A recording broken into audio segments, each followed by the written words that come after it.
Queridos irmãos, queridas irmãs, então esse vídeo é de número 397. Então, vamos dar sequência aqui para depois a gente tecer mais um comentáriozinho a respeito, desculpe, a respeito do vídeo que nós terminamos anterior. Do que a simples, vídeo 397 agora, né?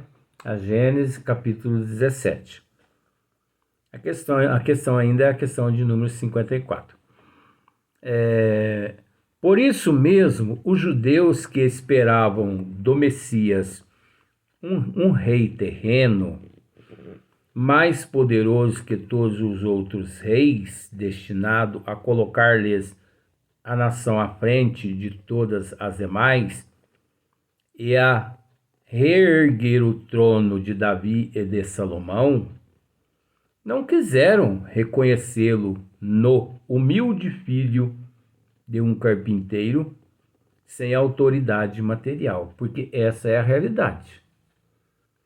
Os judeus, eles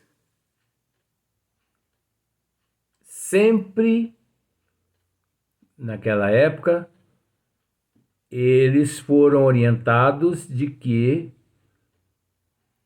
um determinado dia, um determinado momento, apareceria, né, sobre a terra um rei. Só que esse rei, ele nasceria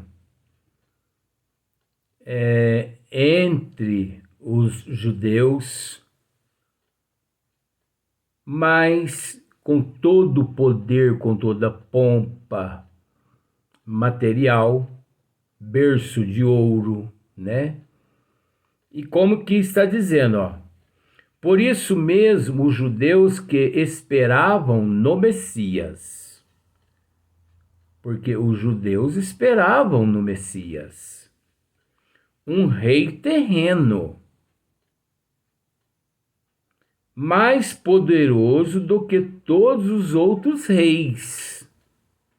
Então eles esperavam no Messias um rei mais poderoso que todos os outros reis, destinado a colocar-lhes a nação à frente de todas as demais.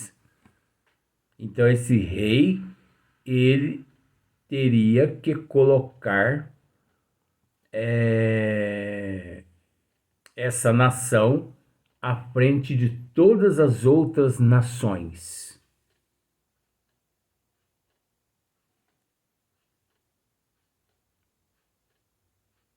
E reerguer o trono de Davi e de Salomão.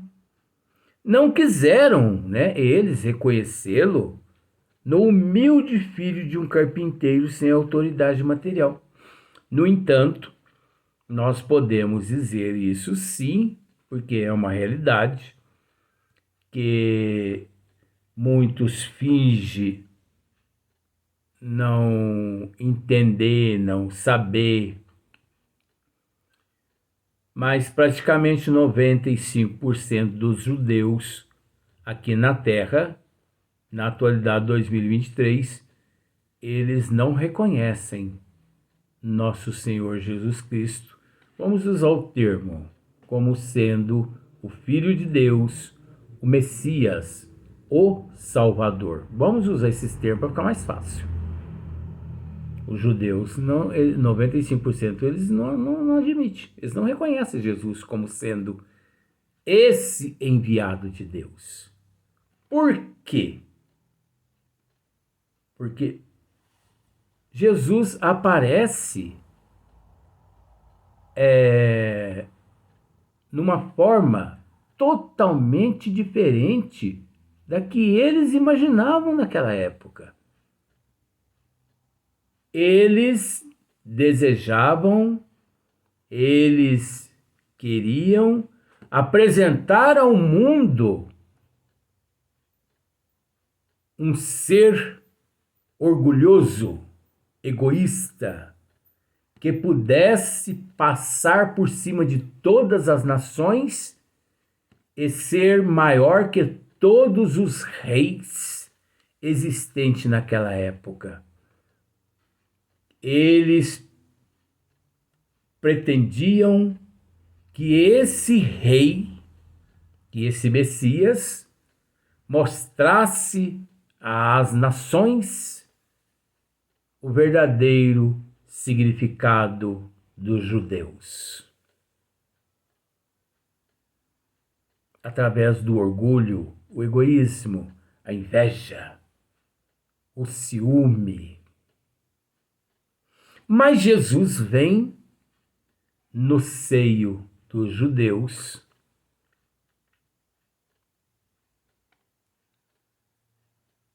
como filho de um carpinteiro? Ué, tem alguma coisa errada aí, ué. Eles pensaram assim, uma coisa errada, isso aí não é Messias, não, ué. Isso não é enviado de Deus, não. Aquele que as profecias anunciaram a todos nós, de forma nenhuma. Os profetas, eles erraram, eles se perderam. Não. Que isso? Esse Messias que nós esperamos, em vez de nascer num berço de ouro, de luxúria, nasce numa estrebaria? De forma alguma. Nós não o reconhecemos. Então, existe no mundo todo 95% dos judeus que não reconhecem nosso Senhor Jesus Cristo.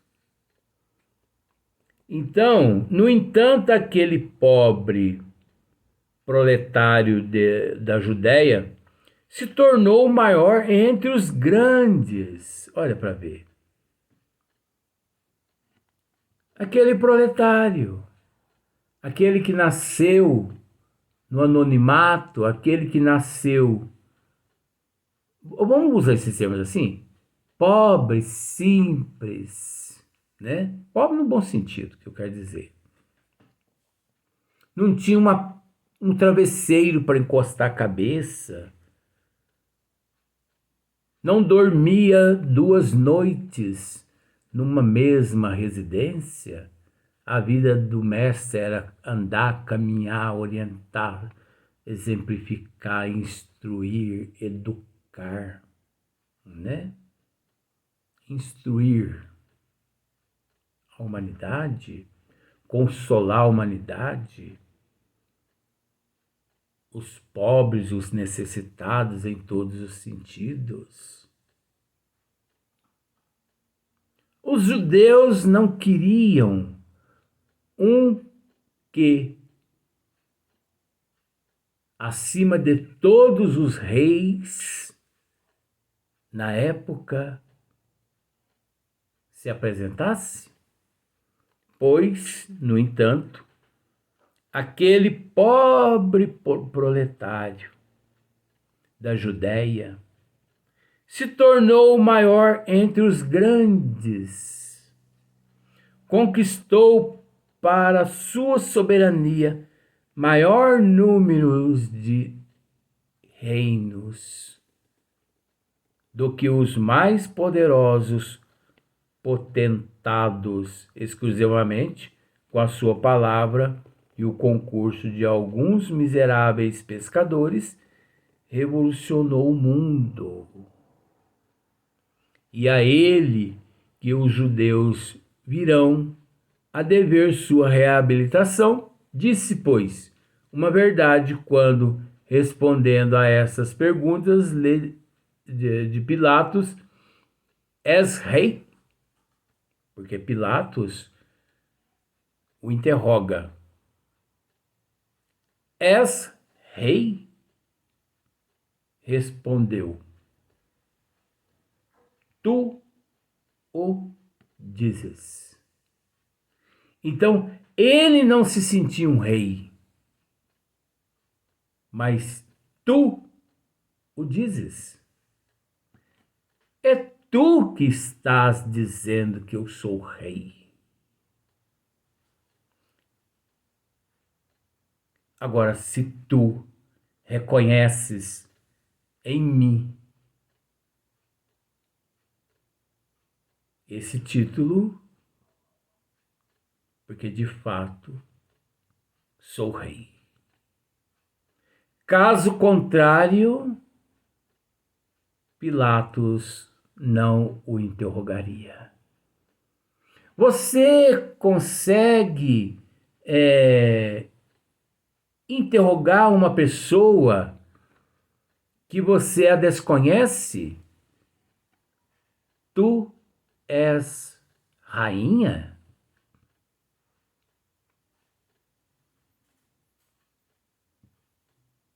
Por qual motivo? Tu és rei?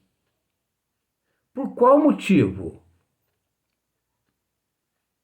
Significa que, naquele momento, Pilatos o tinha como rei. Só que medo de perder o próprio trono material, momentâneo, passageiro, aqui na terra, Pilatos se acovardou. É o símbolo da humanidade. É o interesse, é o egoísmo, é a arrogância. Então nós nos entregamos facilmente, quando estas questões nos são colocadas, nos são sugeridas, que valorizamos muito mais o terra-terra que a eternidade. Meu pai trabalha e eu também. E na casa de meu pai há muitas moradas. Que Jesus, de fato, naquele instante, queria dizer, né? Então, olha só para você ver. É de notar-se que entre os antigos, os tremores de terras e o obscurecimento do sol eram acessórios forçados de todos os acontecimentos e de todos os presságios sinistros. Com eles deparamos, por ocasião da morte de Jesus, da de César, e num sem número de outras circunstâncias da história do paganismo. Se tais fenômenos se houvessem produzido tão amildadas vezes quantos são relatados, fora de ter se por impossível que os homens não houvessem guardado deles lembrança pela tradição. Aqui acrescenta-se a queda de estrelas do céu, como que a mostrar às gerações futuras, mais esclarecidas, que não há nisso senão uma ficção, pois que agora se sabe que as estrelas não podem cair. Você se lembra que nós já tratamos desse assunto em vídeos anteriores. Você se lembra quando tivemos a oportunidade de dizer que os cientistas, os astrônomos, eles encontraram um sol, que é uma estrela, né? Nós já explicamos, não vamos entrar nesse mérito mais. Os astrônomos, né, os cientistas, eles encontraram um sol que a massa dele corresponde a 1,3 bilhão a massa do nosso Sol. Agora, nós, na condição de espírita e de seres imortais, que nós temos que entender que nós somos imortal, mas nós não somos eterno. Você já parou para pensar nisso? Nós somos imortal, mas nós não somos eterno. Que é isso, Luiz? Eterno é Deus. Imortal é tudo aquilo que, a partir de um certo momento em diante, Deus, que tenhas vida. Agora, nós não vamos entrar nesse mérito também, porque isso gera um outro assunto que não cabe aqui agora. Então, nós somos imortais. E pelo fato de sermos imortais, no infinito, infinitamente, perpetuamente imortais, nós não podemos conceber, nós não podemos admitir que essa estrela, esse Sol, cuja massa 1.300.000.000 de vezes a massa do nosso Sol, esteja no topo da evolução como sendo a maior estrela no universo. Como nós tivemos a oportunidade de dizer, quando tivemos a oportunidade de dizer nos vídeos anteriores, que esse Sol que eles encontraram é um grãozinho de areia na praia de Copacabana. Pega um grãozinho de areia na praia de Copacabana, limpa ele bem limpinho, coloca no espelho do microscópio, repare bastante ele, você vai ver que ele é um grãozinho de cristal, né? E depois você pega aquele grãozinho e joga novamente no meio da praia. É isso aí. Tem uns grãos maiores, uns grãos menores, não tem? Tem uns grãos de areia maior, tem uns grãos menores. Tem uns grãos de areia que são tão pequenininhos que você precisa de lupa para pegá-los com uma pinça e levá-los ao espelho do microscópio.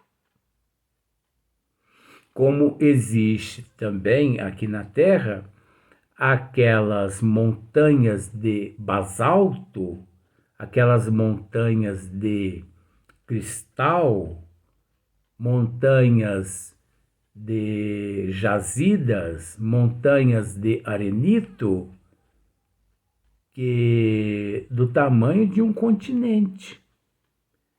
Estou fazendo dessa forma para ficar melhor o nosso trabalho, o nosso estudo, porque assim as pessoas pensam, nossa, mas não havia pensado nisso.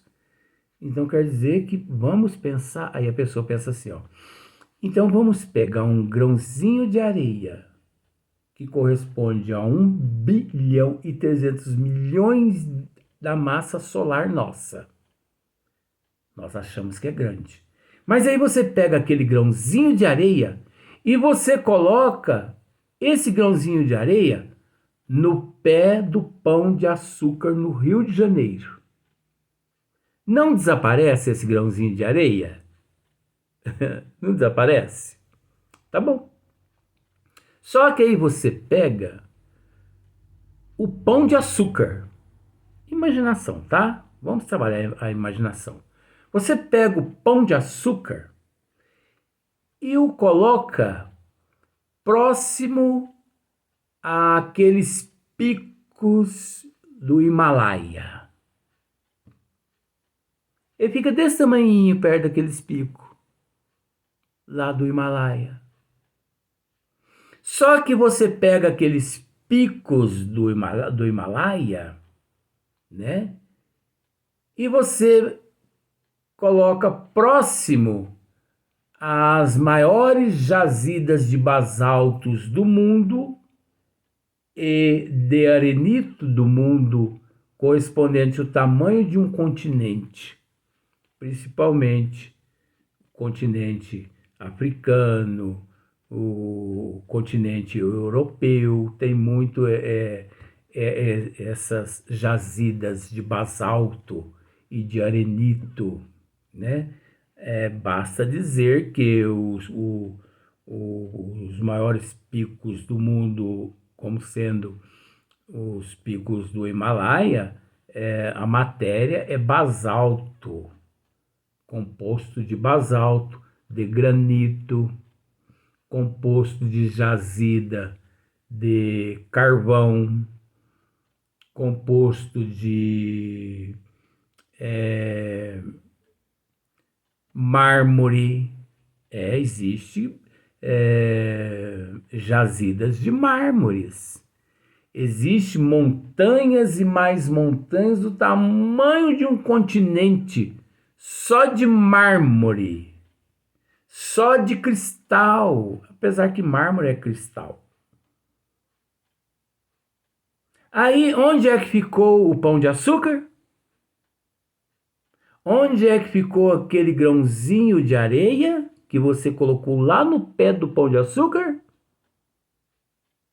Onde é que ficou o nosso sol neste momento? Então nós não podemos admitir perante o infinito a grandeza do Pai, né?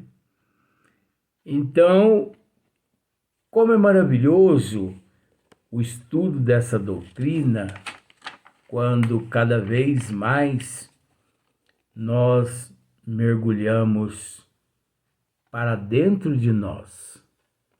Então, conforme eu estava dizendo no vídeo anterior, vou comentar só alguns minutinhos com relação, que já está terminando o vídeo, com relação à mediunidade. Tem médios que sofrem, mas sofrem, mas sofrem, que você fica até com pena dele. Mas por que sofre? Tem ali a prova, tem a expiação, mas tem ali a indisciplina, tem ali a imoralidade, porque essa ferramenta que se chama mediunidade é dádiva divina, atributo do Criador à nossa evolução, não foi concedida por Deus para o nosso sofrimento, e sim para o nosso burilamento, para a nossa transformação moral e intelectual. Agora, existem os percalços? Existe aqueles mais sensitivos e menos sensitivos? Existe. Por isso Jesus nos recomendou o orai e o vigiai. Porque Jesus nos prometeu o Consolador por toda a eternidade. Mas ele não nos prometeu que seria fácil. Porque nada é fácil. O que é fácil e o que é difícil depende da forma como nós conduzimos a nossa moral, o nosso caráter, as nossas atitudes, os nossos comportamentos. Depende de nós. Então não pense que você está sofrendo pelo fato de você estar com a tua mediunidade parada. Em muitas casas espíritas eles dizem: você está sofrendo essas desgraças todas, essas desgraças todas que você está sofrendo na sua vida é porque você não está trabalhando a tua mediunidade. Tudo mentira. Tudo mentira. São todos pessoas nóia. Fumaram, vou usar um termo aí, fumaram cachimbinho da paz e eles estão vendo Papai Noel no mês de abril e no mês de maio, de junho e de julho. Porque Papai Noel a gente vê ele no mês de dezembro e não nos outros meses. Então é tudo papagaiada. Você vai ver esses termos assim mais forte no livro Obsessão e Desobsessão de Sueli Caldas Schubert, que logo, logo, provavelmente, nós vamos esmiuçar aqui. Nós vamos tentar mostrar e explicar com relação a várias questões, a vários fatores. Porque é inadmissível. A pessoa chega à casa espírita com um transtorno obsessivo, com um transtorno neurológico, com um transtorno psiquiátrico, com epilepsia, e sem conhecimento nenhum. Os diretores das casas espíritas já colocam aquele paciente com transtorno de epilepsia para receber espírito, sem conhecer a vida pessoal daquele paciente. Essas crises convulsivas que você está sofrendo são provenientes de espíritos obsessores que estão acabando, querendo acabar com a tua vida. Eita, meu Deus do céu, né? Vamos deixar para os próximos vídeos, no livro Obsessão e Desobsessão de Sueli Caldas Schubert, porque se nós conseguirmos realmente esmiuçar esse livro, mas você vai ver cada coisa que você nunca viu. Vamos para o próximo vídeo, mas no próximo dia.